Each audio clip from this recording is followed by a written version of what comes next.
Ang Santos nga Ebanghelyo para ng adlaw, Oktubre 9, tuig 2025, Huwebes, hanika karuhaan kag pito nga simana han katuigan.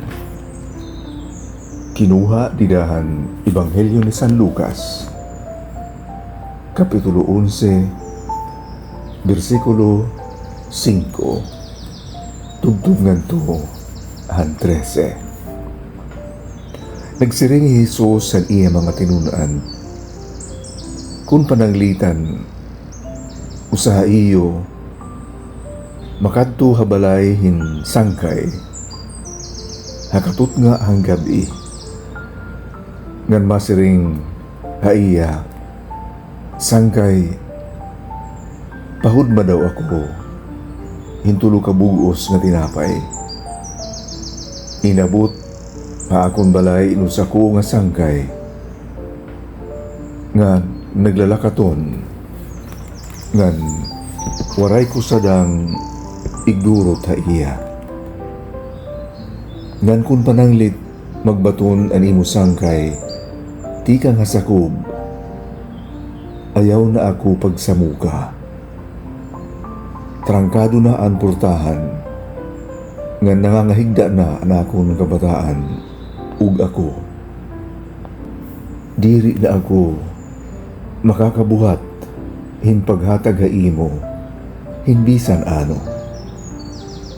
Niyan, anuman an imo bubuhaton, susumatan ko kamo, bisan kun waray niya tuyo hin pagbuhat, ngan paghatag ha imo hin tinapay. Tungod nga sangkay ka man niya, kung di mabuhat laghiya, ngan mahatag han nga tanan, nga imo gin kikinahanglan. Kay diri ka man naawod, hin pagpadayon, hin pag-inaro. Sanglit, nasiring ako ha iyo, pangaro, ngan makarawat kamo. Pamiling, ngan makakaagi kamo. Pagtuktok, ngan aabrihan ang purtahan ha iyo. Kay makarawat ang nangangaro, ngan makakaagi anan mimiling. Ngan aabrihan ang purta ha iya, nga nagtututok. Mayada ba usa iyo nga amay nga nahatag an iya anak hinhalas, kung mangaro iya hinisda, utatagan ba niyo iya hinbungad, kung mangaro iya hinbunay. Bisan kung magraot kamo, maaram kamo humatag hin magupay nga mga butang han iyo mga anak.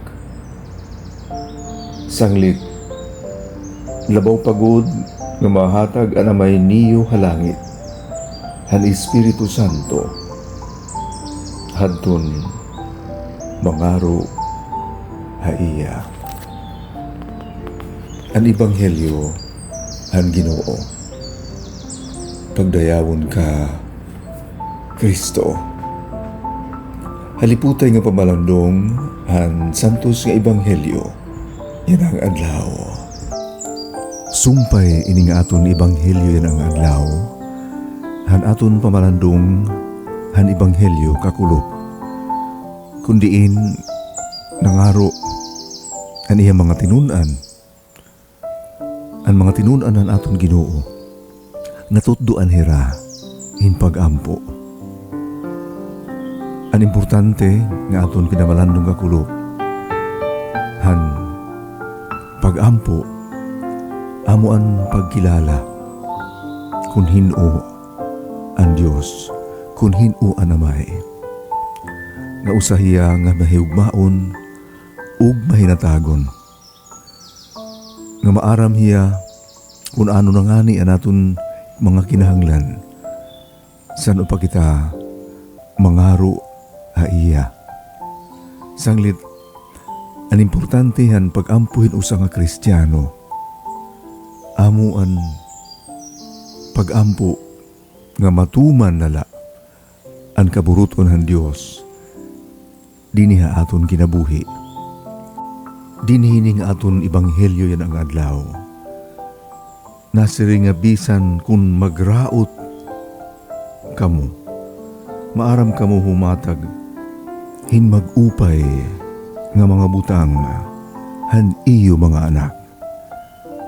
Sanglit labaw pagod nga mahatag anamay halangit han Espiritu Santo hadton maaro aiya. Dinini nga ebanghelyo ni San Lucas intagan hin doon ang Espiritu Santo nga diri masyado nasabi dito ang ibang ebanghelyo. Kay usa nga importante nga butanghit pagampo. Amo ang Espiritu Santo. Amo ang lamrag ang Espiritu Santo.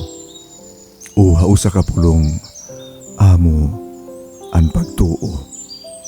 Kay kun waray pagtuo ang aton pagampo diri Kristiyano. Sugad-sugad layahin pagampo ang mga pagano. O kundi man aton diri nakilala kan Kristo.